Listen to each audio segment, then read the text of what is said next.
আসসালামু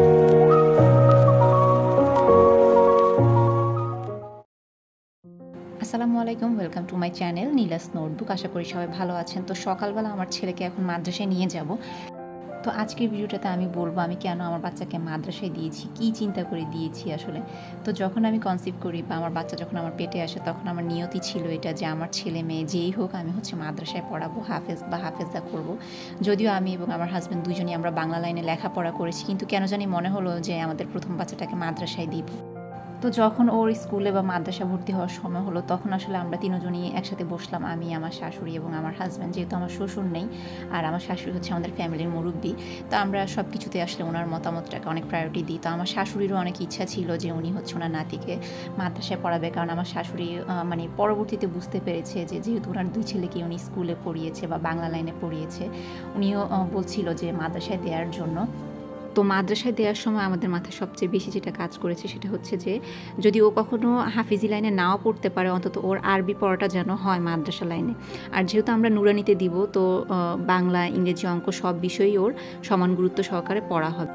যদিও মাদ্রাসায় ভর্তি করানোর আগেই আমি ওকে অনেক দোয়া এবং যতটুকু সম্ভব ছোট ছোট সূরাগুলো আমি ওকে শিখিয়ে দিয়েছিলাম।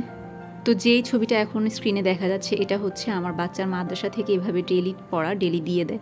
মানে ওদের ডায়েরি ইউজ করে না, মানে নার্সারি বছরটা ওর ডায়েরি ইউজ করেছিল, কিন্তু এবার থেকে দেখলাম যে ওদের হোয়াটসঅ্যাপ গ্রুপ করা আছে গার্জিয়ানদের, মানে টিচাররা সবার নাম্বার নিয়ে একটা গ্রুপ করে সেখানে ডেলির পড়াটা ডেলি দিয়ে দেয়। তো এটা সবচেয়ে বড় একটা সুবিধা এই মাদ্রাসায় দেওয়ার পর আমি যা বুঝলাম আর কি, যে আপনার বাচ্চা যদি আজকে অসুস্থতার কারণে কিংবা অন্য কোনো কারণে যদি মাদ্রাসায় নাও যেতে পারে, তো আপনি বাসায় বসে আপনার বাচ্চার প্রতিদিনের পড়াটা কমপ্লিট করে দিতে পারবেন, সে আর পিছিয়ে গেল না। আলহামদুলিল্লাহ, মাশাআল্লাহ, আমার বাচ্চার অন্যান্য লেখার তুলনায় আরবি লেখাটা মাশাআল্লাহ অনেক সুন্দর।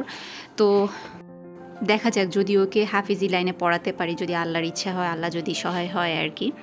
আসলে আমি কিন্ডারগার্টেন বা স্কুলের বিপক্ষে কখনোই ছিলাম না, কারণ আমি নিজেও বাংলা লাইনে পড়াশোনা করেছি। কিন্তু আমার আশেপাশে আমার প্রতিবেশী অনেকে আছে যাদের বাচ্চাকে কিন্ডারগার্টেনে দিয়েছে, প্লাস তারা আবার হুজুর রেখে বাসায়ও পড়াচ্ছে।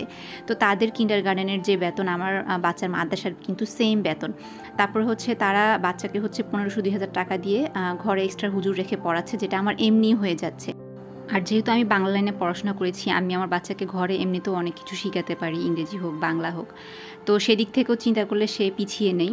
তো আমার এই ভিডিওটা যদি আপনাদের একটু ভালো লেগে থাকে, তাহলে অবশ্যই আমার চ্যানেলটা সাবস্ক্রাইব করবেন, আর কোনো প্রশ্ন থাকলে করবেন। আল্লাহ হাফেজ।